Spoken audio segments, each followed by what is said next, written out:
Bem, eu vou, nesta manhã, trazer um estudo que está relacionado com o assunto que nós começamos a falar de escatologia, mas não é exatamente uma coisa que as pessoas vão perceber a ligação, a menos que elas estejam mais atentas às diferentes perspectivas que existem sobre questões de escatologia, e eu não vou apresentar nessa abordagem, mas eu quero somente fazer mesmo um estudo bíblico, falar sobre os dias em que nós estamos e como nós devemos encarar essa realidade do momento na história em que estamos inseridos, né?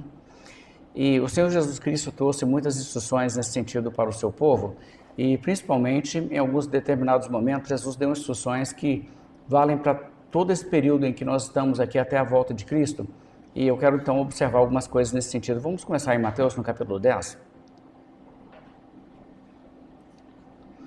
Eu vou falar principalmente sobre o que está aqui em Mateus 10, os versos 16 a 22, que é uma passagem bastante relevante nesse assunto todo.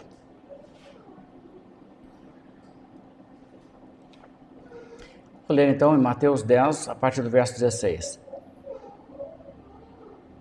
Eis que eu vos envio como ovelhas para o meio de lobos. Sede, portanto, prudentes como as serpentes e simples como as pombas. E acautelai-vos dos homens, porque vos entregarão aos tribunais e vos açoitarão nas suas sinagogas, e por minha causa sereis levados à presença de governadores e de reis, para lhes servir de testemunho a eles e aos gentios. E quando vos entregarem, não cuideis em como ou o que haveis de falar, porque naquela hora vos será concedido o que haveis de dizer, visto que não sois vós os que falais, mas o Espírito de vosso Pai é quem fala em vós. Um irmão entregará à morte outro irmão, e o pai ao filho. Filhos haverá que se levantarão contra os progenitores e os matarão. Sereis odiados de todos por causa do meu nome. Aquele, porém, que perseverar até o fim, esse será salvo.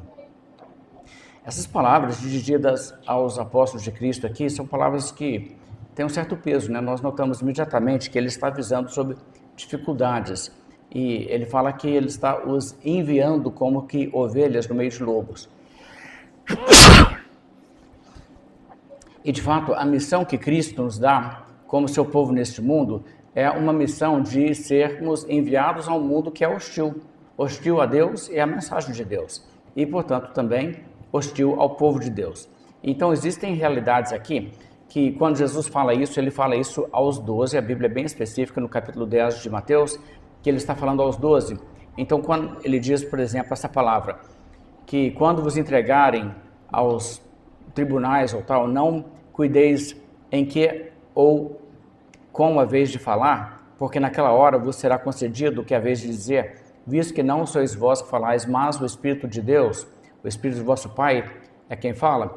Jesus aqui está falando de inspiração mesmo do Espírito Santo, a pessoa falando não aquilo que é da mente dela, mas o Espírito Santo a guiando e falando, assim como os autores bíblicos quando escreveram a Escritura. E isso é especificamente para os apóstolos, isso não é uma coisa que se aplica a todo cristão. Não é todo cristão que quando tiver uma situação assim vai falar e vai ser o Espírito Santo que vai falar pela boca dele. Mas, e no entanto, assim, é por isso que é importante você ler assim, um contexto, e no capítulo 10, início do capítulo, ele está dizendo especificamente que são os apóstolos dele a quem ele deu essas instruções. Mas existem verdades aqui que se aplicam a nós de uma forma muito mais ampla. E quando nós percebemos assim, como que nós estamos numa realidade muito semelhante a deles e fazendo um papel também de sermos luz no mundo, isso também se aplica. Você sabe que Jesus Cristo disse aos seus discípulos: vós sois a luz do mundo, e não se acende uma luz para colocar debaixo do móvel, mas num lugar mais elevado, onde você consegue então iluminar todo o cômodo. E então Jesus disse assim também: as suas boas obras devem ser vistas pelas pessoas, para que as pessoas, através disso, venham a glorificar a Deus. Existe a necessidade do povo de Deus ser testemunha nesse mundo e fazer isso. E Jesus, de fato, ensina o seu povo a sair pelo mundo e levar o Evangelho.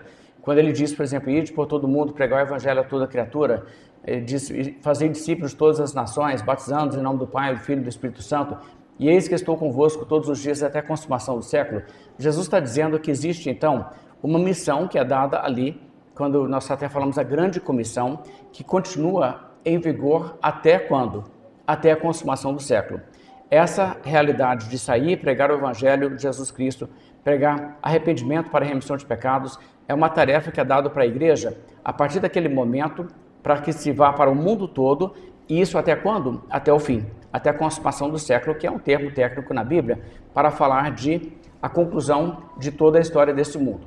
E várias vezes isso aparece na Bíblia, você nota que o sentido é sempre nesse sentido, que haverá uma conclusão, um desfecho, haverá o último dia para o qual estamos indo, e quando chegar o último dia, então acabou a história humana, então o que vai acontecer é uma nova criação, novos céus e nova terra, nos quais nunca haverá pecado, só haverá justiça, só aqueles que forem salvos deste mundo estarão presentes naquele, os outros não estarão presentes. E aqueles que são salvos, então, já estarão libertos de qualquer vestígio de pecado ou tendência para pecar em sua natureza, para viver, então, no mundo perfeito, sem que façam um novo pecado na nova criação. Então, estamos agora indo na direção deste último dia. Então, a pergunta que nós devemos fazer nessa consideração é, esse período em que nós estamos nos últimos dias? Porque a Bíblia trata dessa linguagem, os últimos dias. E é importante a gente observar o que a Bíblia tem a dizer sobre isso, e a gente vai perceber que sim, antes da vinda de Cristo, existe uma antecipação de duas coisas lá na frente. Haveria um período em que, além de Israel receber a mensagem de Deus, a mensagem de Deus iria para as nações como um todo. E Deus então chamaria para si, como salvos, pessoas de todas as línguas e povos do mundo. Esse período era antecipado no Velho Testamento e era anunciado. Mas também existe no Velho Testamento um período onde existe um mundo perfeito, onde não tem mais pecado. Então essas duas coisas estão olhando para frente no horizonte. E é claro que o mundo perfeito é quando existe um desfecho dessa criação para a criação de novos céus e nova terra. Mas aquele período em que o Evangelho iria para as nações é antecipado no Velho Testamento como sendo os últimos dias. O que você então vai notar é que o Velho Testamento está predizendo que vai acontecer alguma coisa em algum momento em que Deus vai levantar um descendente de Davi que vai chamar as nações para segui-lo. E isso é uma característica dos últimos dias. Então vamos olhar algumas passagens assim, entender isso e perceber o que a Bíblia apresenta já no Velho Testamento sobre o período em que nós estamos desde que Cristo veio. Miqueias, capítulo 4, aqui são palavras que você vai encontrar também basicamente a mesma coisa em Isaías, mas eu vou ler a versão de Miqueias aqui nesse momento. Miqueias, capítulo 4, verso 1 a 4. A escritura aqui diz assim: Mas nos últimos dias acontecerá que o monte da casa do Senhor será estabelecido no cimo dos montes e se elevará sobre os outeiros, e para ele afluirão os povos. Irão muitas nações e dirão: Vinde e subamos ao monte do Senhor e à casa do Deus de Jacó, para que nos ensine os seus caminhos e andemos pelas suas veredas. Porque de Sião procederá a lei e a palavra do Senhor de Jerusalém. Ele julgará entre muitos povos e corrigirá nações poderosas e longínquas. Estes converterão as suas espadas em relhas de arados e suas lanças em podadeiras. Uma nação não levantará a espada contra outra nação, nem aprenderão mais a guerra, mas assentar-se-á cada um debaixo da sua videira e debaixo da sua figueira, e não haverá quem os espante, porque a boca do Senhor dos Exércitos o disse. Esse texto é bem interessante. Primeiramente, observe que Miqueias está escrevendo aí coisa de uns 600, 700 anos antes de Cristo, ok? Então Jesus ainda não veio, está lá no período dos reis de Israel ainda. E ele então escreve, e a profecia que Deus lhe dá naquele período é que lá na frente tem um tempo a surgir, que ele chama aqui dos últimos dias, e acontecerá que nos últimos dias, a casa do Senhor, ou seja, o templo de Deus, que estava lá em Jerusalém, será estabelecido no cimo dos montes, ou seja, será colocado no mais alto monte do mundo. O que quer dizer isso? Vai colocar ele lá, vai transferir para o Everest? Não. É uma maneira simbólica de dizer que ele seria exaltado, ou seja, colocado, projetado de uma forma extraordinária perante as nações.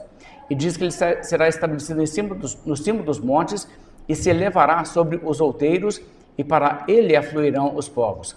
Agora, para entender isso aqui, você precisa entender como o Velho Testamento ele tem uma natureza simbólica. Então, aqueles sacrifícios de animais não apontavam para Jesus?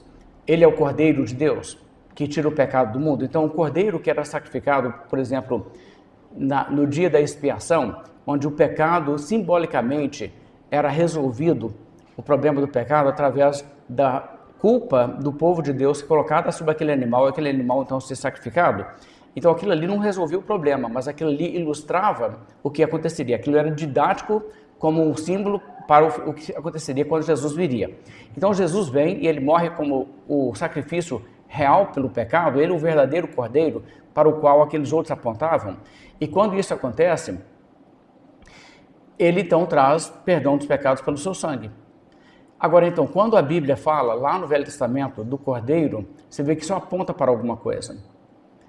O templo em si, onde o sacrifício acontecia e tudo aquilo que era feito ali, tinha também uma coisa simbólica. E não é que aqueles rituais iriam acontecer de uma maneira que o mundo inteiro irá para Jerusalém, chegará lá e participará daqueles rituais, do jeito em que eles eram feitos no Velho Testamento, mas da maneira em que eles apontavam. Aquilo que eles representavam seria então exaltado e compreendido por pessoas no mundo inteiro. Então você sabe que no dia em que Jesus Cristo morreu, que o véu do templo se rasgou, não foi? Que Deus ali deu um modo, assim, também um gesto que ajudava as pessoas a entender que aquilo não precisava mais daqueles rituais, que aquilo acabou, porque o que aquilo ali estava figurando havia se cumprido. Então, quando diz que o templo do Senhor seria então exaltado e que as pessoas do mundo inteiro afluirão para o templo, você não deve pensar que o que vai acontecer é que vai ter um templo lá em Israel que vai voltar a sacrificar bicho e que as pessoas do mundo inteiro vão viajar para Israel para fazer sacrifício assim. Mas é que a coisa que aquilo representa seria compreendido por pessoas do mundo inteiro e pessoas do mundo inteiro se ajuntariam em torno não do rito, mas do que era simbolizado pelo rito, que é o sacrifício do sangue de Jesus. E isso aconteceria nos últimos dias, ele diz. E veja como ele continua o verso 2. Irão muitas nações e dirão, vinde, subamos ao monte do Senhor, a casa do Deus de Jacó, para que nos ensine os seus caminhos e andemos pelas suas veredas.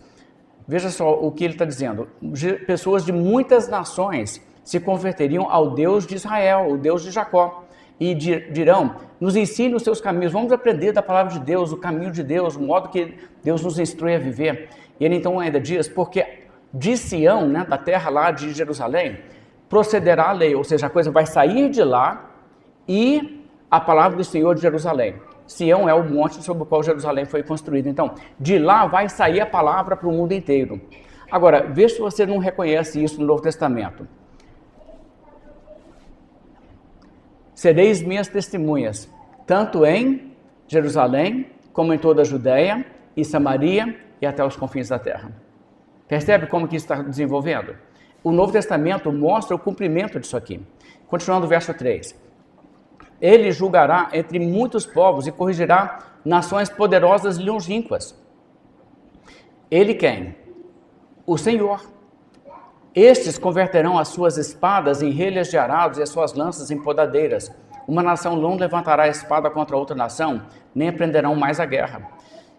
Aqui a Bíblia está dizendo que à medida que a palavra do Senhor chega às pessoas, elas são transformadas, elas param de ser aquelas pessoas agressivas, as pessoas que saem para conquistar, para pilhar e para espoliar os outros. E isso, de fato, tem acontecido à medida que o Evangelho tem chegado. Se você estudar ao longo da história, você vai perceber que basicamente, todo o povo, antigamente, vivia naquela coisa de vamos matar o outro, roubar do outro. Aqui nas Américas, por exemplo, antes da chegada dos europeus aqui, as tribos eram uma coisa constantemente matando umas às outras e praticando canibalismo e fazendo toda espécie de guerra. Só não tinha tecnologia para fazer a coisa tão bem feita quanto alguns lugares eles faziam, né? Mas era a mesma coisa. E pelo mundo todo, sempre essa tensão. E o que aconteceu que trouxe alguma espécie de mudança nisso? Foi a chegada da influência da mensagem de Cristo que mudou o comportamento de pessoas. O Império Romano, por exemplo, totalmente brutal, até que o Evangelho, de alguma forma, impactou socialmente para que eles não saíssem mais como os agressores Depois eles começaram a ser constantemente agredidos, que eles pararam de combater quem estava na fronteira deles para tomar, e o pessoal da fronteira começou a atacar eles. É uma coisa interessante na história. Os vikings, por exemplo, aterrorizavam o mundo, até que houve uma cristianização dos vikings, aí eles sossegaram. Os magiares também.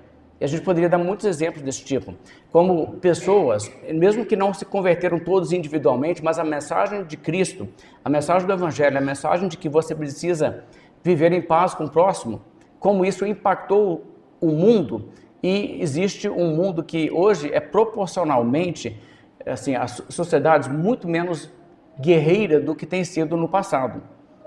Mas ainda existe, claro. Mas as pessoas que neste mundo servem a Deus e aceitam a mensagem da Bíblia, não vivem de uma maneira agressiva, belicista. O que existe é, na verdade, uma forma de se defender, isso é legítimo. Mas sair para atacar os outros como aqui, as pessoas não agem dessa maneira se elas são transformadas pelo Evangelho.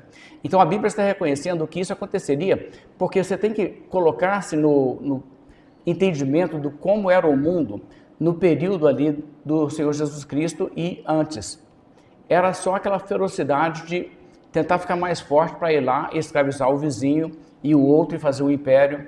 E que nação era diferente do que isso? Nenhuma. Nenhuma. Nem nas Américas, nem na África, nem na Europa, nem na Ásia. Não existia um lugar onde havia comunidades de pessoas que não havia essa questão de sair, tentar conquistar o outro e matar. Era tudo base disso. Então, essa mensagem do Evangelho é retratada como uma coisa que vai, até nisso aí, impactar o mundo. E aí diz o texto que as pessoas, ao invés de tentar tomar o que é do outro, procurarão ter aquilo que é legitimamente deles mesmos e haver dessa forma e usufruir do seu próprio trabalho. Deixa eu passar para outra passagem agora. Veja Isaías, capítulo 52. E aqui você tem uma profecia sobre o que aconteceria também futuramente nos dias de Isaías. E mais uma vez você vai notar esse aspecto de não só Israel, como todas as nações. Isaías 52, verso 13. Eis que o meu servo procederá com prudência, será exaltado e elevado e será muito sublime. Como pasmaram muitos à vista dele, pois o seu aspecto estava muito desfigurado, mais do que de outro qualquer, e a sua aparência mais do que a dos outros filhos dos homens. Assim causará admiração às nações, e os reis fecharão a sua boca por causa dele, porque aquilo que não lhes foi anunciado verão, e aquilo que não ouviram entenderão. Aqui no texto de Isaías existe o servo do Senhor, que é uma referência ao Salvador que viria ao mundo, que seria o próprio Senhor Jesus Cristo. A gente vê isso claramente em várias passagens, como no capítulo 53 de Isaías. E o servo do Senhor vai agir de uma maneira que, quando ele vier ao mundo, quando ele fizer a sua missão, ele será maltratado, será rejeitado, será morto de uma forma violenta. Aqui fala o aspecto dele seria muito desfigurado, mais que qualquer outro a sua aparência. Mas aí diz que ele causará admiração a quem? Ao povo de Israel. Não. Veja o verso 15. Assim causará admiração às nações. Nações, plural. Então a ideia é que as nações do mundo tomarão conhecimento desse servo do Senhor e se admirarão dele. E ainda diz, os reis fecharão sua boca por causa dele. O pessoal tipo assim, puxa. E aí diz, porque aquilo que não lhes foi anunciado verão, aquilo que não ouviram entenderão. Israel tinha expectativa da vida do Messias. As outras nações tinham? Não tinham.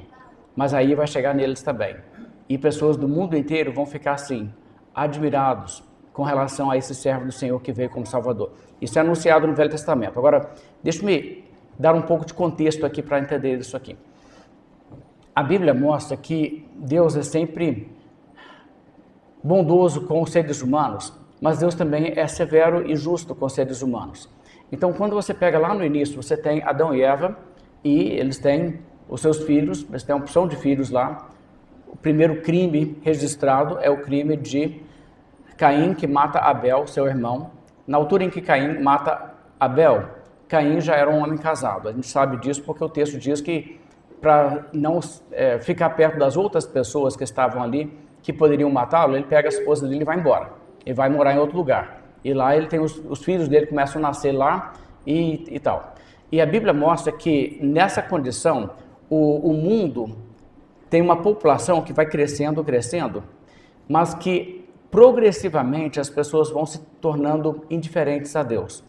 Que no princípio você tem ali pessoas como Abel tentando servir a Deus certinho, e Caim, um coração duro contra Deus, que não queria corrigir seus caminhos, queria que Deus aceitasse a ele, fazendo a sua adoração do jeito que ele queria fazer, sem se arrepender do pecado, e Deus não aceitando, então ele diz, então também não quero saber de Deus.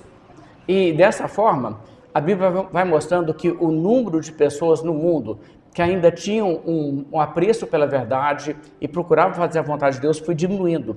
E em grande medida isso foi acelerado pelo fato que as pessoas que eram os homens, vamos fazer assim, os homens que eram convertidos, os filhos de Deus, eles, ao invés de procurarem constituir família com mulheres que também eram tementes a Deus, preocuparam só com o critério, as mulheres que eles achavam mais bonitas.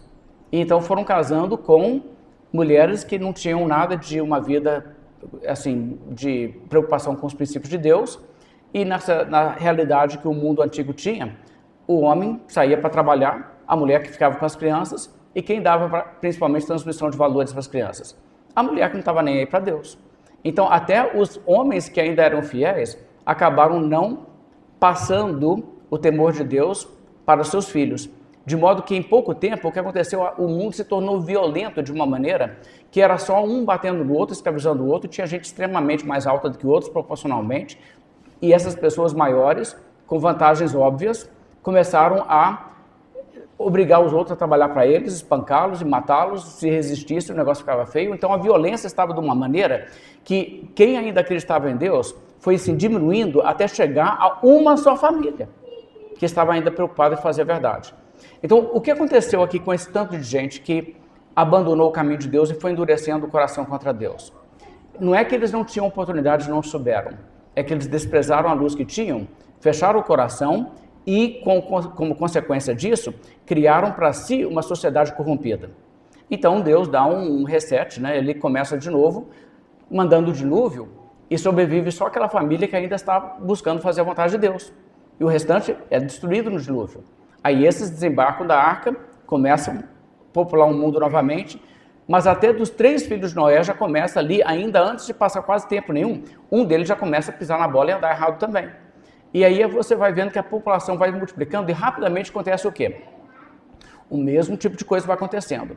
Então Deus toma um indivíduo do mundo, salva ele, e com ele começa um projeto de preservar a verdade através dele, e esse indivíduo é Abraão.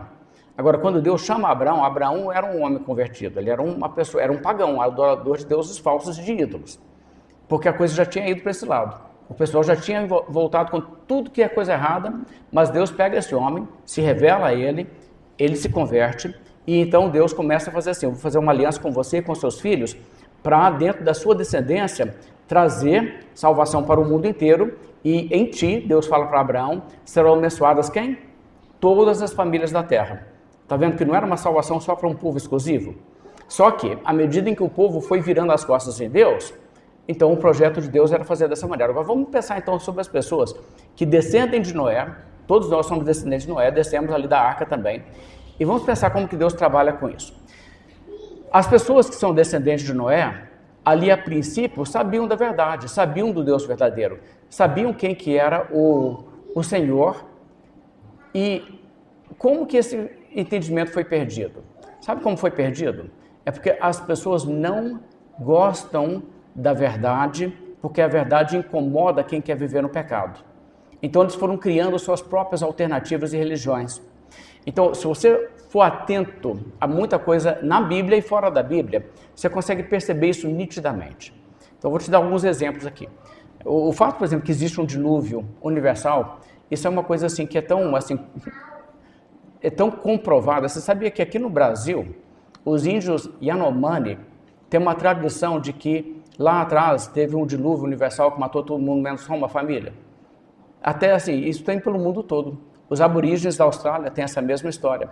Se você vai saindo pelo mundo inteiro, você vai descobrir que todo continente, todo grupo de humanidade tem uma narrativa de que lá atrás, os seres humanos aprontaram muito, Deus ficou muito bravo com os seres humanos por causa do que eles fizeram, então Deus destruiu a humanidade com o dilúvio. E sobrou pouca gente. Geralmente tem até assim, coisas tipo assim, 8 pessoas. Ou um barco com 8 pessoas, com os bichos juntos. Assim, a informação foi degenerando à medida que foi passando. Mas essa informação, em alguma forma dela, você encontra lá atrás, se você juntar tudo, você consegue encontrar basicamente todos os elementos da Bíblia, fora da Bíblia, nas culturas pelo mundo. Então o pessoal soube disso. Mas o que o povo fez? O povo tomou aquele conhecimento e diz, vamos andar certo? Vamos ficar com Deus? Não. O povo foi mudando a verdade de Deus em mentira, passando a adorar deuses com características de homem e de aves e quadrúpedes e répteis, como diz lá em Romanos capítulo 1. Quer dizer, aí foram criando assim, Deus conforme o seu gosto. Mas mesmo assim, todas as religiões que existem no mundo, todas elas, seja hinduísmo, seja islamismo, seja as religiões tribais, todas elas são uma forma apóstata da religião verdadeira, original, que era a religião de Noé. E você encontra vestígios disso nessas religiões. Por exemplo, se você pegar a religião lá dos gregos, sabe, a mitologia dos deuses gregos, tanto de Leleia lá que eles inventaram, de Zeus e Hércules e aquelas coisas todas, então. Uma coisa interessante, vou só te dar um exemplo simples de como você pode perceber que o que aconteceu é que ali havia gente no mundo que sabia o que Noé sabia, mas que à medida que eles foram contando e recontando e passando de geração para geração, ao invés de preocupar de preservar aquilo corretamente, eles foram fazendo aquela brincadeira de incrementar a história um pouco aqui, fazer ela mais interessante para cá, e virou aquela brincadeira do telefone sem fio. Quando você chega lá na frente, a história está totalmente diferente, mas aí quando você olha a história, você reconhece alguma coisa? Ok, conforme a mitologia grega, como que o mal entrou no mundo? Bem, entrou o mal no mundo porque teve uma mulher que chamava Pandora. E foi dito para ela não mexer com uma caixa. Mas ela foi e mexeu com a caixa, abriu a caixa e o que aconteceu? Aí os males infestaram o mundo todo. Parece com alguma coisa na Bíblia? Percebeu o que eu estou dizendo? Eles sabiam a verdade, só que eles foram mudando a história e virou nisso. E eu poderia te dar muitos outros exemplos disso ao redor do mundo. Quando eu estava em Nova York, no Museu de Antropologia, tinha lá muita informação sobre tribos pelo mundo todo, coisa assim, gente do México, gente do Peru, gente de lugares na África. E eu estava lendo lá sobre as crenças desse pessoal. E é exatamente isso que você vê assim, um tanto de bobagem e ali no meio você vê alguma coisa tipo assim, aqui, uma das histórias da Bíblia, só que contada de uma forma assim que você vê que eles fantasiaram ela. Mas a verdade estava ali com eles, lá atrás eles sabiam essa verdade. E isso é universal. Então, o que acontece? À medida que as pessoas foram abandonando a Deus e abandonando a verdade porque não queriam viver daquela maneira, o que aconteceu é que veio sobre eles juízo de Deus. Porque veja bem, quando Deus dá para a pessoa a verdade e a luz, e a pessoa rejeita, e a pessoa despreza, o juízo de Deus cai sobre aquela pessoa. Deus pode, Ele pode falar, tá, você está merecendo que eu te abandone completamente, mas eu não vou, eu vou pegar no seu pé, eu vou insistir com você para você entrar na linha. Deus pode fazer assim, mas Deus é também totalmente justo de dizer, você quer ir nessa direção? Você quer esquecer de mim? Então vai, cara, problema seu. E Deus faz isso. A Bíblia fala constantemente que Deus faz isso, e é uma advertência. Deus faz isso, então, com nações pelo mundo, e a Bíblia diz, então, por exemplo, isso é Romanos 1 que eu estou referindo, por haverem desprezado o conhecimento de Deus, o próprio Deus os entregou a uma disposição mental reprovável. Ou seja, eles não quiseram a verdade, então Deus deixou isso para lá. Agora, vamos voltar no caso de Israel. Tem uma passagem muito interessante no livro de Amós. Amós vai profetizar na parte de Israel, que é o Reino Norte, quando Israel está dividido em duas nações, e o Reino Norte está assim, mergulhou de cabeça na idolatria e está nem aí para Deus e está nessa questão. E o profeta Amós vai lá e uma coisa que Deus manda ele falar com o povo, ele fala assim, olha, eis que virão dias em que farei com que haja uma fome na terra. Não fome de pão e nem sede de água, mas fome da palavra de Deus. As pessoas vão andar de um canto no outro procurando a verdade e não vão achar. Por quê? Porque eles desprezaram a Deus. Entendeu por que pessoas estão nas trevas? Se existem pessoas nas trevas, é porque estão no juízo de Deus, porque lá atrás eles tiveram a verdade, não quiseram reter a verdade e legaram a mentira para os seus filhos. E aí seus filhos que nascem ali sem a verdade, o que acontece? Ele tem aí todo o testemunho da criação de que Deus existe. Se ele tomasse o jeito e falasse, peraí, tem alguém que fez isso tudo aqui, eu preciso de acertar com esse Deus, eu preciso de andar com Deus, eu preciso saber a verdade de Deus. Se ele tomasse essa atitude, ele não ficaria nas trevas, Deus não deixaria nas trevas, mas ele quer saber? Ele não quer saber. Ele prefere acreditar na mentira que lhe é conveniente. E por isso ele fica nas trevas. Não saber a verdade não é ser vítima, é estar sob o juízo justo de Deus por causa do seu desinteresse e indiferença para com a verdade. Então, as pessoas são tratadas assim por Deus porque, gente, a verdade importa. Esse negócio de, eu vou ter minha própria verdade. É pecado e Deus diz, então tenha a sua própria verdade, que é uma mentira. Então, é o juízo de Deus. Então, Deus colocou o mundo inteiro dessa condição à medida que pessoas foram afastando de Deus. Mas Deus reservou para si um grupinho de pessoas onde Ele colocou a verdade. O grupinho de pessoas de onde Ele viria a trazer também o Salvador, que é o Messias, que Jesus vai nascer no meio daquele povo. E o resto do mundo Ele deixou ficar nas trevas. Agora, veja só o que acontece. A Bíblia diz, isso o apóstolo Paulo diz, que Deus nas gerações passadas deixou que cada povo andasse no seu próprio caminho, não no caminho certo, mas cada um inventava a sua própria besteira para seguir. E Deus deixou, Deus permitiu. Por quê? Porque era juízo. Mas aí Ele diz, só que agora Ele manda que todos, em todos os lugares, se arrependam. Agora, olha só, é o que o Velho Testamento predizia, que um dia viria o Salvador e que quando viesse o Salvador, ele seria colocado como que por estandarte para todas as nações, para que pessoas do mundo inteiro voltassem a Deus. Então, é um ato de juízo ficar nas trevas, mas é um ato de misericórdia Deus chegar e levar um missionário para dentro da sua cidade, colocar alguém que fala a verdade com você e confronta você com a verdade e te dá, então, uma oportunidade de você repensar a sua atitude, a sua indiferença para com Deus e falar, cara, eu vou tomar jeito e eu vou levar Deus a sério. Isso é misericórdia. Deus não é obrigado a dar isso a ninguém, não. Mas se Ele fizer, é bondade. E aproveita a oportunidade, né, se Deus fizer isso, porque é uma coisa rara. E no Velho Testamento, a Bíblia está anunciando exatamente isso. Que esse povo que está todo nas trevas, deixado nas trevas, porque eles merecem, é isso da maneira que eles se conduzem. Ainda acontecerá que virá o servo do Senhor que agirá com prudência e ele será exaltado e dele pessoas do mundo inteiro se admirarão e pessoas ouvirão e entenderão. Interessante. Nós já chegamos nesse período aqui profetizado? Sim. Veja só, eu quero que vocês percebam uma questão aqui. Veja o verso 15 aqui de novo de Isaías 52. Assim causará admiração às nações, ok? Esse servo do Senhor, que é o Messias, e os reis fecharão a sua boca por causa dele, porque aquilo que não lhes foi anunciado verão. Está vendo que eles ficaram nas trevas sob juízo muito tempo, mas aí a verdade chega de novo para essas partes remotas do mundo e Deus confronta. Ele diz, aquilo que não lhes foi anunciado verão e aquilo que não ouviram entenderão. E vai ter gente que vai entender a verdade e vai converter. É o quê? Agora veja o que acontece em Romanos 15, verso 20. Eu quero que você perceba que essa era profetizada no Velho Testamento, em que de Jerusalém sairá a lei e pessoas do mundo inteiro afluirão em torno da verdade de Deus, aquela simbolizada pelo templo de Israel e tudo, já chegou.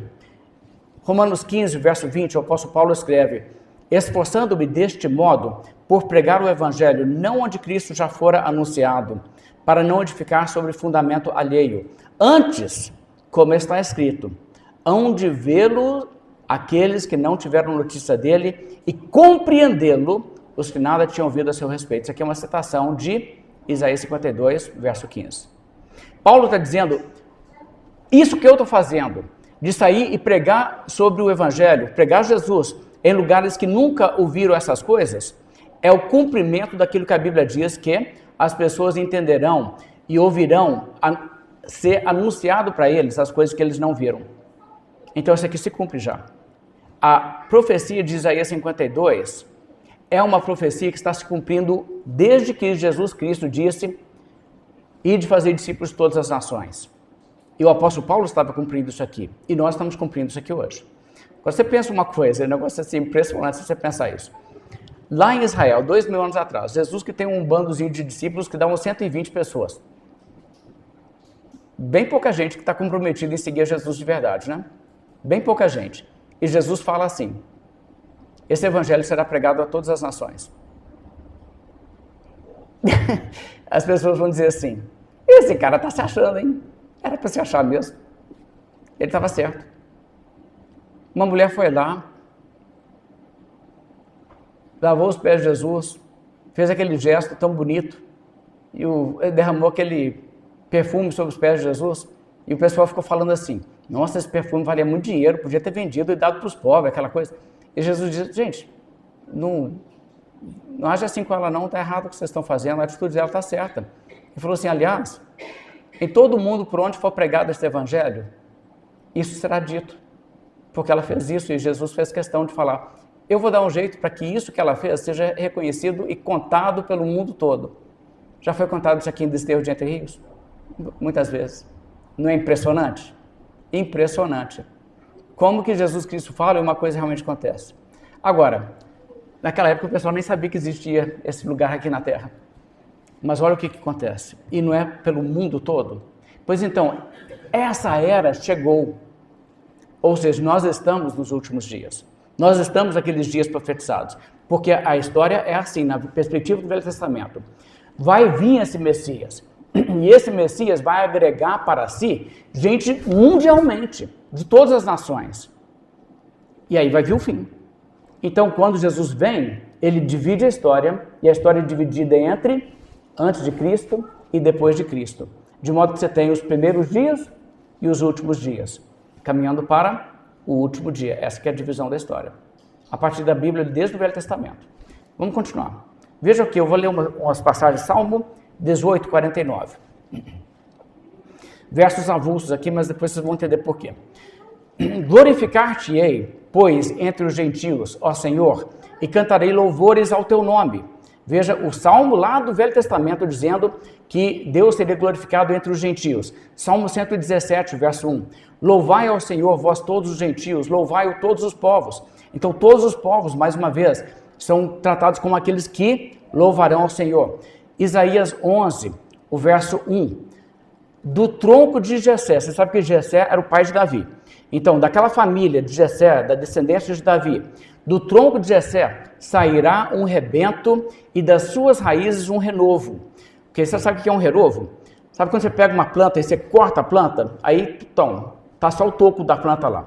Mas dali dentro daquele mesmo toco, porque ainda tem a raiz lá na terra e a coisa não morreu, brota de novo e começa a crescer uma planta ali. E às vezes você tem uma árvore que cresce ali do que era um tronco cortado e começa de novo. Aquilo é um renovo.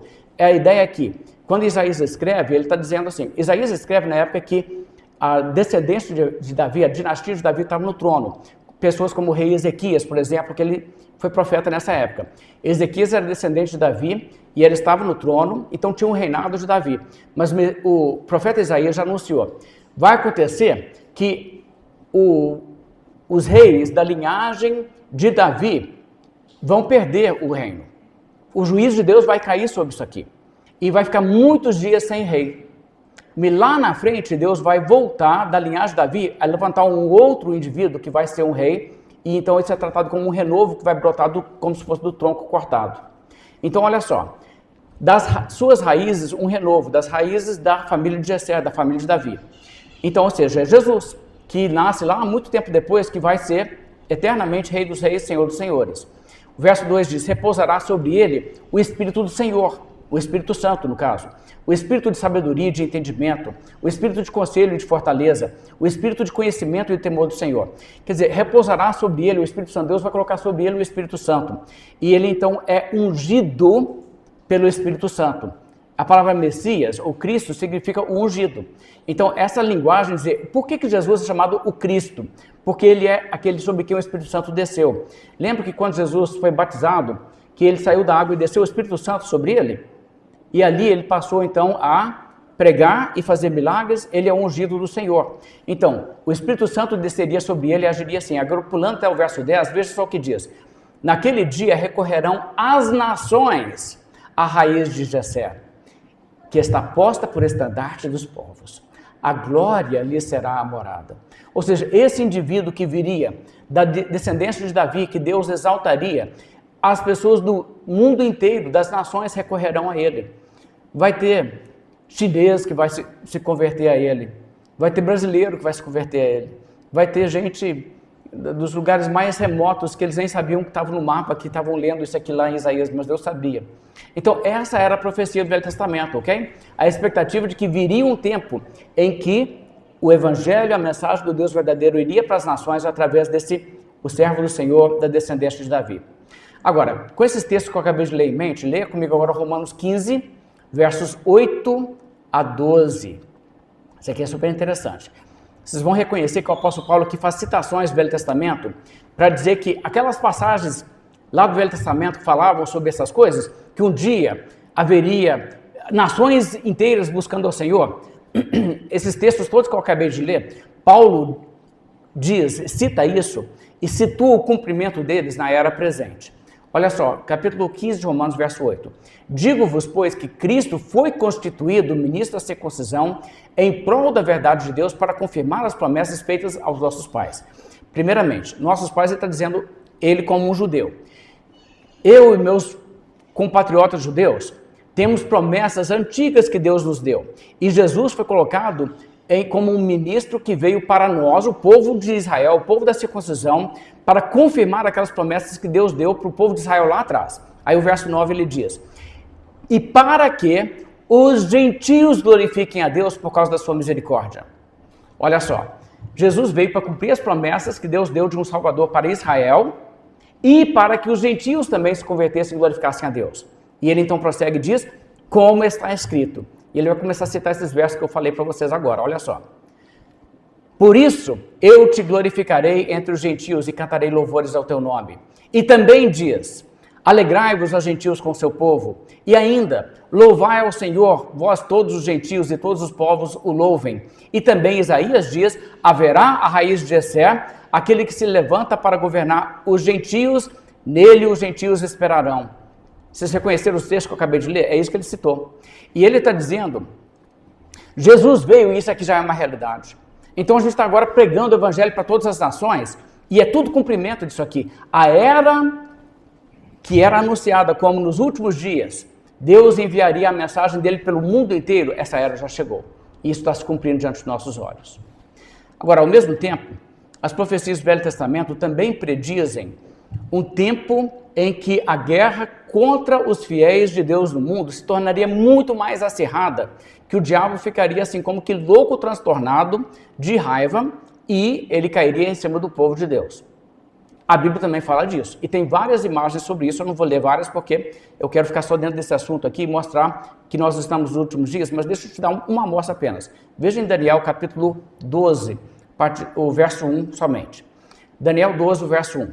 Nesse tempo, se levantará Miguel, o grande príncipe, Miguel é o arcanjo, o defensor dos filhos do teu povo, e haverá tempo de angústia, qual nunca houve, desde que houve nação até aquele tempo, mas naquele tempo será salvo o teu povo, todo aquele que for achado inscrito no livro. Esse texto aqui é extremamente interessante. Olha só, o texto está dizendo para Daniel, e se você entender as profecias de Daniel, vou dar uma pincelada bem rápida, assim, por alto. Daniel começa a receber, assim, revelações do futuro, no capítulo 2 de Daniel, e é dito para Daniel basicamente o seguinte, na verdade é o sonho para Nabucodonosor, Daniel recebe a interpretação e explica isso para o rei Nabucodonosor, mas é assim, 4 impérios antes da vinda de um que vai reinar para sempre. Então tem o primeiro império, que é o da Babilônia, o império da Babilônia vai cair, vai ser seguido por outro, e depois por outro, e um quarto. E quando chegar na época desse quarto, nesse período, Deus vai levantar um rei que vai reinar para sempre. É o capítulo 2. Então, o que aconteceu, historicamente? Depois da Babilônia caiu, veio o Império Persa. Depois do Império Persa, o Império Grego. Depois do Império Grego, o Império da Babilônia. E durante... Romano, o Império Romano. E durante o Império Romano, o que nasceu? Jesus Cristo. E Jesus Cristo, então, começou a pregar o Evangelho, mandou pregar pelo mundo inteiro. E diz, então, que o governo dele seria como que uma coisa que se cresceria, se tornaria como uma grande montanha que enche toda a terra. Não é interessante? A igreja cristã se espalhando pelo mundo inteiro. E aquele império, aquele reino que será fundado por Deus através desse indivíduo, vai fazer com que todos os outros reinos do mundo deixem de existir eventualmente, ficará único e esse será um reino eterno. Porque isso aí vai acontecer para novos céus e nova terra. Então, essa altura, você começa a perceber que existe, então, a expectativa da vinda desse Messias.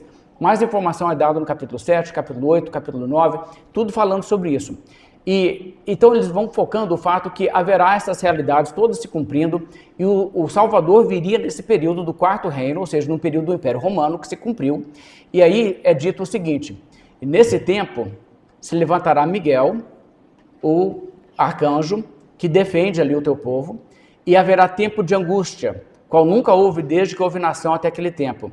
Mas é nesse tempo também que seria salvo o teu povo. Como assim o teu povo? Quem que é o teu povo? Dito para Daniel. Os judeus? Bem, é descrito assim: todo aquele que for achado inscrito no livro. E aí você tem aquela compreensão que é como que Deus tem o livro da vida, que foi escrito antes da fundação do mundo. E ali ele escreveu os nomes de todo mundo da história que ele iria salvar. Aí ele fecha aquele livro, ele dá andamento na história humana, o livro está lá fechadinho. Mas no dia do juízo ele vai ser aberto. E todo mundo que está do lado certo, que foi salvo, quando abrir o livro, você vai encontrar, olha, não é interessante que o nome dele estava no livro da vida desde antes da fundação do mundo? Então, todo mundo que Deus determinou, isso eu irei fazer, eu vou salvar essas pessoas ao longo da história, é nesse tempo que o Messias vai fazer com que as pessoas pelo mundo todo que forem ser salvas serão salvas. Nesse tempo será salvo o seu povo. Enquanto isso está acontecendo, ao mesmo tempo haverá um tempo de angústia. O povo de Deus, ao mesmo tempo que o povo de Deus estará avançando e alcançando pessoas e a salvação saindo pelas nações, haverá também angústia, uma angústia indizível. Então duas coisas correm paralelamente. A igreja avança, almas são salvas e é alcançado todo aquele que foi escrito no livro. E ao mesmo tempo, a situação é de uma angústia terrível e perseguição e oposição do povo de Deus como nunca teve. Agora, vamos entender essa realidade. O livro de Apocalipse trabalha isso da seguinte maneira. Jesus nasce e o diabo está tentando matar o menino assim que ele nasce. Lembra Apocalipse 12? Só que ele não consegue. Você lembra que quando Jesus nasceu, até Herodes estava lá sendo um instrumento do diabo para tentar matar a criança, né? Mas não dá certo. Ele cumpre a sua missão e ele sobe ao céu sem o diabo conseguir fazer nada para impedir que ele cumpra a sua missão. E aí, uma vez que ele sobe ao céu, e ele é expulso, e ele tenta assim, invadir o céu como se fosse, mas ele é assim, o arcanjo Miguel chega lá e diz assim, não, aqui você não entra não, joga ele para baixo, e ele não conseguindo fazer nada com Jesus, vendo Jesus ser assunto ao céu, querendo impedir isso, mas não podendo fazer nada, Jesus sobe ao céu, ele é entronizado no céu, e o diabo se vê lançado aqui na terra, sabendo que pouco tempo lhe resta. Ele diz, agora estamos nos últimos dias. Ele já providenciou salvação. E então o que vai acontecer? As nações que estavam nas trevas durante milênios agora, o evangelho está saindo e salvando pessoas que o diabo tinha isso aqui, ó, na mão fechadinha, ninguém estava descobrindo a verdade. E Deus está chegando lá e abrindo a mão dele à força, e ele está vendo isso, ele está ficando desesperado, ele está bravo. Eu tenho que acabar com esse negócio. Então o que ele faz? Ele sai para destruir todo mundo que é fiel a Deus no mundo. É claro que ele não vai conseguir. Porque o povo é como que refugiado no deserto, fora do alcance. Tudo que ele faz, ele não consegue destruir. Mas ele até invoca a besta. A besta, o Apocalipse aparece a serviço dele, tipo assim, vamos massacrar esse povo. E ele começa a usar todo o recurso que ele tem para jogar contra o povo de Deus, para acabar com o povo de Deus. Então existe uma guerra que acontece, porque à medida que a igreja invade um mundo de trevas, o diabo está desesperado para tentar impedir isso de acontecer, e usando recurso aí de governo humano, de falso profeta, de todo o recurso que ele tem, toda a carta que ele tem na manga, ele está jogando para tentar barrar isso de acontecer. E então o evangelho alcança e nada consegue impedir o evangelho de alcançar as pessoas que Deus determinou. Eu vou alcançar essas pessoas. Só que à medida em que isso acontece também, é uma chacina do povo de Deus, uma atrás da outra. Agora, se isso aí não é uma descrição da história da igreja, o que seria?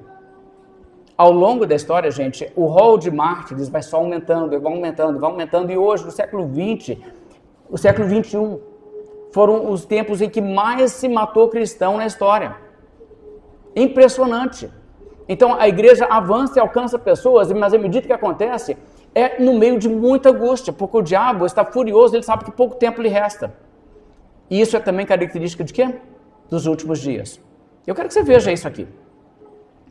Veja o que a Bíblia fala sobre o que seria os últimos dias em algumas passagens.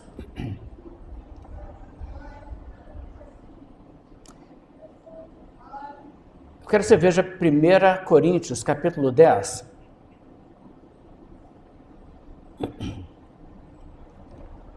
Falando sobre coisas lá do Velho Testamento, o apóstolo Paulo escreve assim, 1 Coríntios 10, verso 11. Estas coisas lhe sobrevieram, essas coisas aconteceram com o pessoal de Israel lá atrás, como exemplos e foram escritas para advertência nossa, a nós outros sobre quem os fins dos séculos têm chegado. Opa, entendeu? Agora eu te pergunto, nós estamos nos fins dos séculos ou não estamos? Estamos.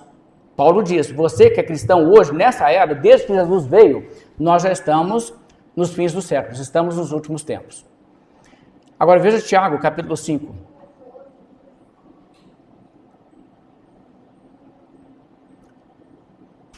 Tiago, capítulo 5, verso 3.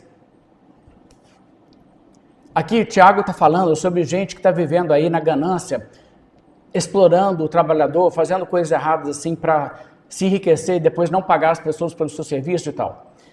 Tiago adverte e fala assim, o vosso ouro e a vossa prata foram gastos de ferrugem, e a sua ferrugem há de ser por testemunho contra vós mesmos, e há de devorar como fogo as vossas carnes, tesouros acumulastes nos últimos dias.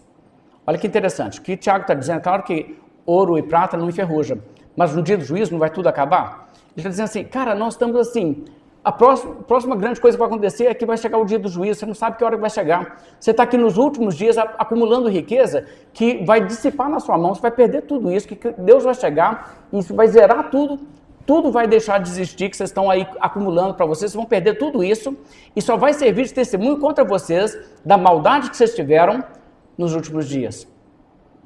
Veja que ele diz, vocês estão fazendo isso nos últimos dias, porque estamos nos últimos dias. Como assim? O Messias já veio, já inaugurou-se aquela época em que o evangelho vai para as nações e o diabo fica furioso, cai em cima da igreja com tudo. Outra passagem, 1 Timóteo, capítulo 4. Vamos ver o que a Bíblia diz aqui sobre os últimos dias. 1 Timóteo 4, verso 1, a Bíblia diz assim. 1 Timóteo 4, verso 1. Ora, o Espírito, no caso do Espírito Santo, por isso letra maiúscula aqui, ora, o Espírito afirma expressamente que nos últimos tempos alguns apostatarão da fé, por obedecerem espíritos enganadores e a ensinos de demônios, pela hipocrisia dos que falam mentiras, que têm cauterizado a própria consciência e que proíbem o casamento e exigem abstinência de alimentos que Deus criou para serem recebidos com ações de graças pelos fiéis e por quantos conhecem plenamente a verdade. O que a Bíblia diz aqui? Paulo diz, olha, existe revelação dada pelo Espírito Santo que é bem clara nesse sentido, que a igreja onde a verdade é ensinada vai entrar doutrinas que não são de Deus, mas que na verdade têm a sua origem na mente de demônios, que vão desviar pessoas da fé e haverá apostasia. Isso é característico dos últimos dias. Existe alguma igreja que começou como uma igreja cristã e se corrompeu e virou uma coisa apóstata? Não é que existe, existem muitas. Isso também é característica dos últimos dias. Está vendo como que o diabo está trabalhando para tentar impedir que as pessoas conheçam a verdade no meio dessa guerra espiritual intensa que está acontecendo nos últimos dias? 1 João agora, capítulo 2, verso 18.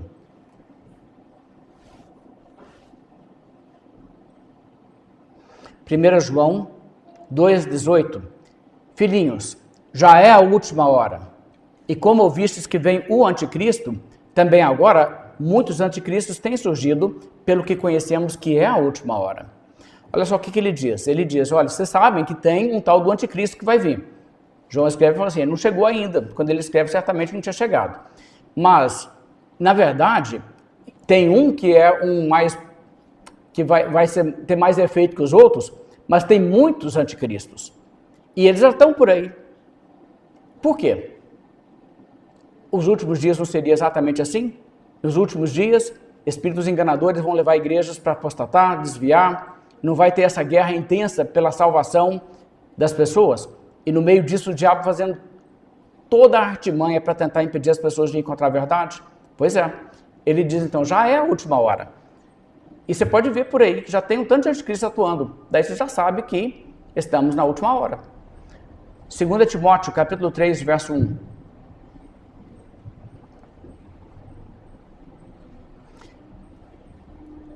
Segunda Timóteo 3, verso 1 diz assim: sabe, porém, isso, nos últimos dias sobrevirão tempos difíceis, pois os homens serão egoístas, avarentos, jactanciosos, arrogantes, blasfemadores, desobedientes aos pais, ingratos, irreverentes, sem afeto natural, implacáveis, caluniadores, sem domínio de si, cruéis, inimigos do bem, traidores, atrevidos, infatuados, mais amigos dos prazeres que amigos de Deus, tendo forma de piedade, ou seja, uma fachada de religião, negando-lhe entretanto poder. E parece os nossos dias. Não tem esse tanto de gente aí que tem uma vida totalmente repreensível, explorando a fé dos outros, tendo uma fachada de piedade? É exatamente. A Bíblia diz, nos últimos dias será assim. Então, mais uma vez, você vê que a característica dos últimos dias é o quê? Uma intensa luta pela salvação das almas, com o diabo fazendo toda a artimanha que existe para tentar impedir as pessoas de encontrar a verdade. Bem, então eu já li várias passagens e você nota que todas elas demonstram que nós estamos de fato nos últimos dias. Agora, com isso em mente, eu quero voltar a ler o que está aqui em Mateus capítulo 10. Eu quero que você veja que Jesus está falando para os discípulos dele: eu estou enviando vocês para sair pregando pelo mundo, mas só que vai ser desse jeito, não tem ilusão. Vocês vão ter gente que vai te ouvir, vai ter muita gente que não vai te ouvir e, na verdade, vocês vão esbarrar em muita oposição, porque esse é o grande conflito final dos últimos dias, antes da vinda de Cristo. Mateus 10, 16. Eis que vos envio como ovelhas para o meio de lobos. Olha que legal. Se vier um lobo no meio das ovelhas, já é um Deus nos acuda, né? Já pensou uma ovelha no meio de lobos? E Jesus diz, eu estou mandando vocês sair pregando pelo mundo nessas condições. Vai ser assim. Vai ser moleza não. Ser cristão no mundo, está do lado da verdade, você vai ter oposição, vai ter ódio, vai ter tudo quanto é tipo de coisa acontecendo. Ele diz, portanto, sede prudentes como as serpentes e simples como as pombas, ou seja precavido, não seja ingênuo, mas também inofensivo como as pombas. Não vai revidar com tática de malícia por causa dos outros estar usando isso não. Verso 17. E acautelai-vos os homens, porque vos entregarão aos tribunais e vos açoitarão nas suas sinagogas. E por minha causa sereis levados à presença de governadores e de reis, para lhes servir de testemunho a eles e aos gentios. Olha só o que ele está dizendo, não é verdade que vai acontecer tudo esse tipo de coisa? Veja o verso 21. Um irmão entregará à morte outro irmão, e o pai ao filho. Filhos haverá que se levantarão contra os seus progenitores os matarão. Isso não aconteceu? Tem acontecido. Vai lá nas terras do Islã, ver se não acontece exatamente isso. Quando uma pessoa se converte, às vezes a própria família mata a pessoa. Verso 22. Sereis odiados de todos por causa do meu nome, aquele, porém, que perseverar até o fim, esse será salvo. Verso 34 agora. Olha o que Jesus diz sobre a sua missão vindo ao mundo. Não penseis que vim trazer paz à terra. Não vim trazer paz, mas espada. Sabe aquela ideia que o Messias viria e as nações todas vão vir sobre ele? Isso acontece, mas não é uma forma pacífica. Ele não veio para trazer uma paz, que não vai ninguém mais. Lembra aquela coisa? As nações não aprenderão mais a guerra. Não é que ninguém vai fazer guerra. É que quem se converte que não vai ser um povo hostil, vai ser um povo inofensivo como as pombas. Só que o mundo vai hostilizar a igreja. Então não pense que eu vim trazer paz à guerra. Não vim trazer paz, mas espada. Pois vim causar divisão entre o homem e seu pai, entre a filha e sua mãe, entre a nora e sua sogra. Como assim? Deus veio para causar divisão? É porque a pessoa que aceita o evangelho vai receber a rejeição das pessoas ao redor dela. Então a agressão parte do incrédulo. Não é o povo de Deus que começa a agredir ninguém, não. Mas quando a pessoa aceita a verdade, a pessoa em torno dela fica brava com ela de rejeitar ou de aceitar a verdade, ela então é hostilizada por aquela pessoa. Ele diz ainda, 36, assim, os inimigos do homem serão os da sua própria casa. Quem ama seu pai ou sua mãe mais do que a mim não é digno de mim. E quem ama seu filho ou sua filha mais do que a mim não é digno de mim. E quem não toma a sua cruz e vem após mim não é digno de mim. Então você fala assim, mas Jesus, Você não acha que mais gente converteria se você fizesse com que não tivesse esse tipo de retaliação contra quem quer te seguir, não? Sim, mas aí que você vai peneirar e apurar o que é de valor. Quem está realmente do lado de Cristo é a pessoa que vai, independentemente de como me tratarem, o que falarem de mim, o que fizerem comigo, eu estou do lado da verdade, eu vou com Jesus e não abro mão.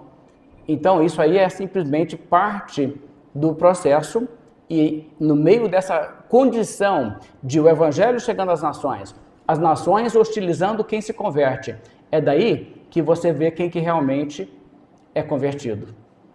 Continuando, eu quero ler então agora em João 15. Isso aqui é impressionante o que Jesus fala aqui. Na hora que ele está para morrer, para logo depois ir embora, olha o que Jesus fala, João 15, 17. Olha como que ele prepara o povo dele para esse momento da sua existência. Isto vos mando, que vos ameis uns aos outros. Você é cristão? Então ame seu irmão ou sua irmã em Cristo. Se o mundo vos odeia, sabei que primeiro do que a vós outros me odiou a mim. Se vós fosseis do mundo, o mundo amaria o que era seu. Como todavia não sois do mundo, pelo contrário dele eu vos escolhi, por isso o mundo vos odeia. Lembrai-vos da palavra que eu vos disse, não é o servo maior que o seu senhor. Se me perseguiram a mim, também perseguirão a vós outros. Se guardaram a minha palavra, também guardarão a vossa. Tudo isso, porém, vos farão por causa do meu nome, porquanto não conhecem aquele que me enviou. Se eu não viera, nem lhes houvera falado, pecado não teriam. Mas agora não tem desculpa do seu pecado. Quem me odeia, odeia também a meu Pai. Se eu não tivesse feito entre eles tais obras, quais nenhum outro fez, pecado não teriam. Ou seja, se Jesus não tivesse comprovado quem ele é, realmente uma pessoa duvidar que ele é Deus, não seria errado mesmo não, mas ele provou que ele é Deus. Aí ele diz, mas agora não somente tem visto, mas também odiado, tanto a mim como a meu Pai. Isto, porém, é para que se cumpra a palavra escrita na lei, odiaram-me sem motivo. Quando, porém, vier o Consolador, o Espírito Santo, que veio no Pentecoste, que eu enviarei da parte do Pai, o Espírito da verdade, que dele procede, esse dará testemunho de mim, e vós também testemunhareis, porque estáis comigo desde o princípio. Agora, olha só, eu estou mandando vocês para o mundo, e vai acontecer que o mundo vai rejeitar e vai odiar vocês igual comigo. A luz veio ao mundo, mas os homens amaram mais as trevas que a luz. Vai acontecer com vocês na sua missão. Mas vocês vão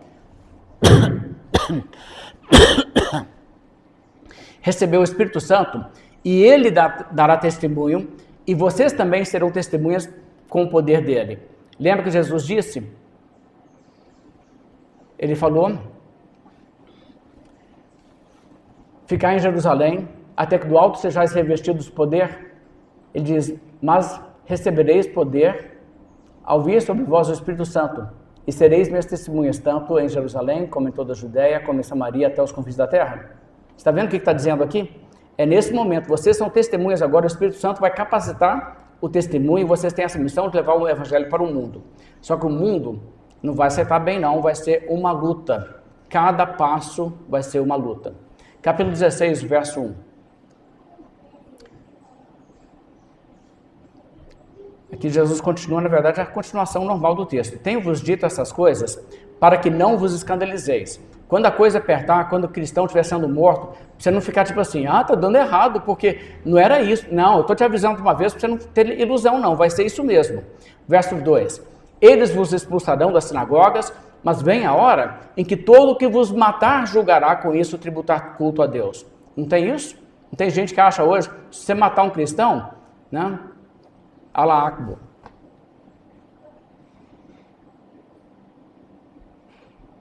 Isso vos farão, porque não conhecem nem o Pai nem a mim.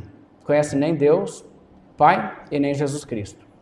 Verso 4. Essas coisas vos tenho dito, para que quando chegar a hora, vos recordeis de que eu vou-las disse.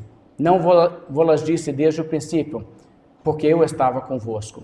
Então você nota como que essa realidade toda aqui é descrita nesse sentido, e é muito claro que a missão que nós temos neste mundo é uma missão de sair e pregar a verdade no meio de um mundo que é totalmente hostil à verdade. Então eu quero concluir dizendo só o seguinte, isso que a Bíblia nos mostra é a expectativa que havia lá no Velho Testamento e como isso se cumpre. No Velho Testamento era predito isso. Vai vir dias em que as nações que viviam em trevas verão a luz. Deus vai levantar um Salvador em Israel e de Jerusalém vai sair a mensagem pelo mundo inteiro. E pessoas serão salvas, todos aqueles que estão escritos no livro. Só que será um tempo de angústia igual você nunca viu. Por quê? Porque o povo de Deus será tratado com hostilidade, será vilificado, será hostilizado e massacrado até. E pessoas agirão assim com o povo de Deus. Isso é o que acontecerá nos últimos dias. Nós estamos nos últimos dias, caminhando para o último dia. Agora, só um detalhe. Das correntes escatológicas, só uma realmente acredita que nós estamos nos últimos dias. Existe uma corrente escatológica que diz assim: o que vai acontecer? Jesus ainda vai vir ao mundo e reinar sobre a terra durante 1000 anos. Nesse caso, ainda não chegamos nos últimos dias. Essa etapa da história na qual nós estamos não é a última. Ainda tem essa outra. Essa outra que teria que ser os últimos dias. Se o premilenismo for verdade, nós não estamos nos últimos dias. Os últimos dias serão o milênio deles. Existem outros cristãos que dizem assim: na verdade, Jesus não pode voltar ainda porque o mundo ainda não se converteu. A realidade de uma conversão mundial que a Bíblia apresenta é que haverá um tempo no mundo antes do fim em que o mundo será cristianizado e não ser convertido no mundo será a rara exceção. De modo que você ainda tem que dizer, aquele período ainda não realmente é o que nós estamos vivendo, então a etapa da história que nós estamos ainda não é os últimos dias. Esse é o pós-milenismo. E existem outros que dizem o seguinte: Jesus Cristo pode voltar em nossos dias, porque desde que Jesus Cristo veio, já se inauguraram os últimos dias. Essa visão é a milenista. Se você entende o esquema maior da Bíblia, é bem fácil você ver o que é a escatologia da Bíblia. Vamos fazer uma oração? Senhor Deus, nós te agradecemos pela tua palavra, o tanto que ela nos orienta, Deus, quanto ela é pertinente para o que nós vivemos, ó Deus. Sabemos que vivemos em dias onde temos grandes oportunidades que o Senhor abriu para que o Evangelho seja pregado e pessoas têm ouvido a mensagem. O Senhor tem salvo pessoas em quantidades que são realmente impressionantes, ó Deus. E ao mesmo tempo sabemos que existe tanta oposição, tanta intriga contra o teu povo e tantas artimanhas de Satanás para manter as pessoas longe da verdade e levantar pessoas que falam mentiras para concorrerem com a verdade e que professam a verdade e causam escândalo para afastar as pessoas de acreditar na verdade. E é exatamente aquilo que a tua palavra sempre prediz que aconteceria mesmo nessa realidade atual na qual estamos. Mas nos ajude, ó Deus, a fazer o papel que o Senhor nos dá, a cumprir a missão que o Senhor nos deu e viver em fidelidade ao Senhor nesse tempo. Te pedimos em nome de Jesus. Amém.